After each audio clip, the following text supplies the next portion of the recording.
Do you know the definition of habit is? Without thought. How many of you know that many of us have got habits that we need to change? Because habits determine your success. I want to speak to you this morning, and I've entitled the message, Change Your Habits and You Change Your Life. Let me give you 5 important truths about habits and then some keys to changing your daily habits. Here's a truth about a habit that we don't realize. We are what we repeatedly do.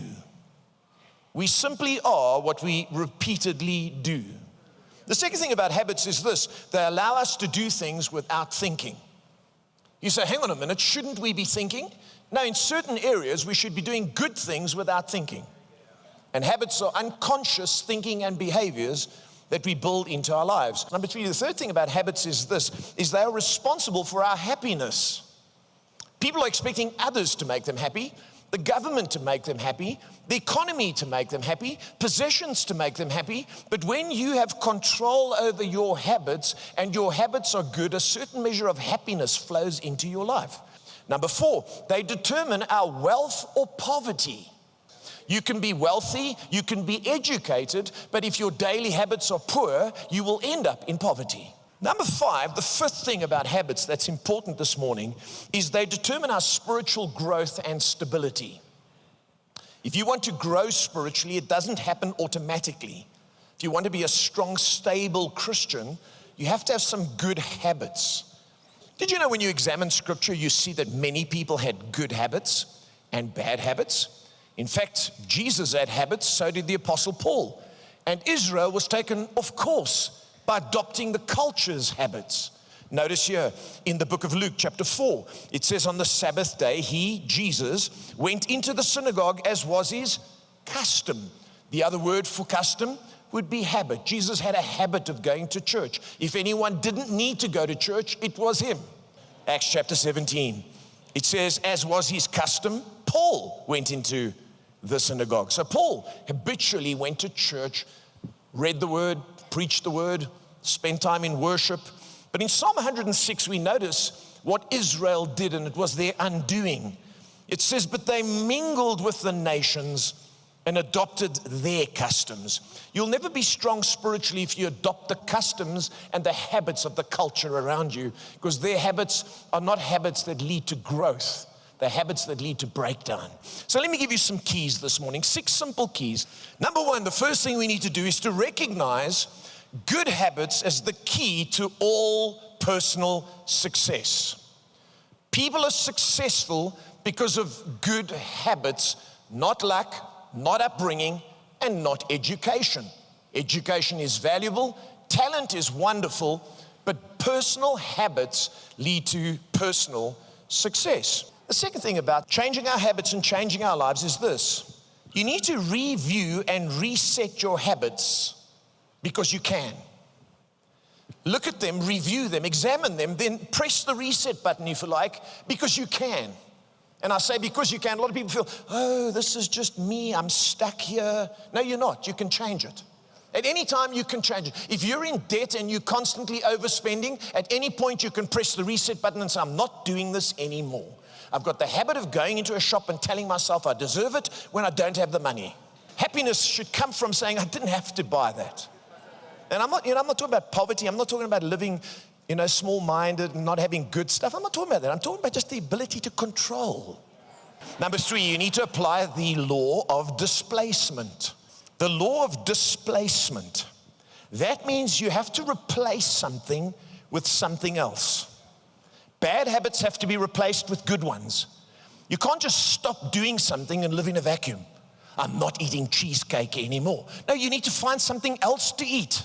It's the law of displacement. That's why the Bible, that's so filled with wisdom, constantly tells us, don't do this, but do that. And culture will tell you, don't let that stuff get on you. If you're unhealthy, well, it's your life. You know what culture's trying to tell you? Culture's trying to tell you to do what's natural. God's trying to tell you to do what's supernatural, because he's preparing you for a supernatural existence. Come on. The 4th thing is don't excuse bad habits, break them. Many of us excuse our bad habits. I was born like this. I accept myself as I am, so other people must too. No, don't. Change by God's grace. If you keep making excuses, you entrench bad habits. See, too many of us, we excuse ourselves, but we're still looking for a good end result. Watch on the screen with me this morning. 5 things you just cannot do. You cannot sow bad habits and reap a good character. So keep excusing your bad habits. You'll end up at a certain place. You can't sow wicked thoughts and reap a clean life. Everyone does it. No, they don't. Number 3, you can't sow fleshly indulgence and reap spiritual self-control. I'm just going to be me. No one's perfect. These Christians are so self-righteous. Well, you're going to be the sufferer. Number 4, you can't sow neglect of the word in church and reap strength in temptation. You want to know why you're weak? It's because of your daily habits. And lastly, you can't sow mental and physical laziness and reap a responsible position in society. Number 5, deal with the unhealthy sources of your habits. Habits don't just come from nowhere, they have a source. They say most of our habits are learned from our parents and our siblings. Then they're learned at school from friends and associates and colleagues at work.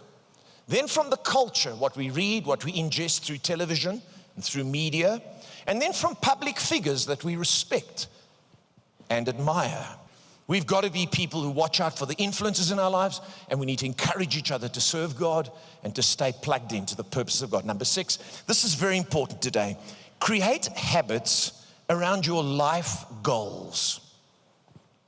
See, most of us tell ourselves, I don't want that. No, what do you want? Not what you don't want. What do you want in life? Who do you want to be? What do you want to look like? In 5 years' time, 10 years' time? What do you want your body to look like? What do you want your mind to be like? What do you want your capacity, your finances, your career to look like? It's up to you.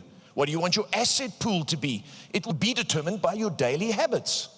One of the men I greatly respect in the world and admire, read a book about his life and have read a lot about him, Dr. Ben Carson. He ran for president in 2016. He's now the Minister of Housing under President Donald Trump. And he's a neurosurgeon, an acclaimed neurosurgeon, an author. But he was raised in a Detroit ghetto. If you've been to America, Detroit was once where all the cars were made, and it's really a rundown, crime-ridden place now. But he grew up with a single mom, and what his mom made him do is go to the library, take out books, and he had to read a book every single day. Not a whole book, but he had to be reading every day. Then when he finished a book, he had to write a review of the book for his mother. And he'd put it in front of her, and she'd look at it and, okay, go and read another book. And he continued to read books, and the books began to educate him, began to open his mind, began to teach him about daily habits, success, his future, that his life wasn't limited by where he grew up, by who his mother was, but by his development. He was a Christian, he's committed to Christ, he loves the Lord, and he began to serve God, read books. Eventually he did so well at school, he entered medical school. He's become one of the greatest surgeons of the world. And when he was at medical school, guess what he discovered? His mother can't read. But she got him to do the daily habits that have made him successful.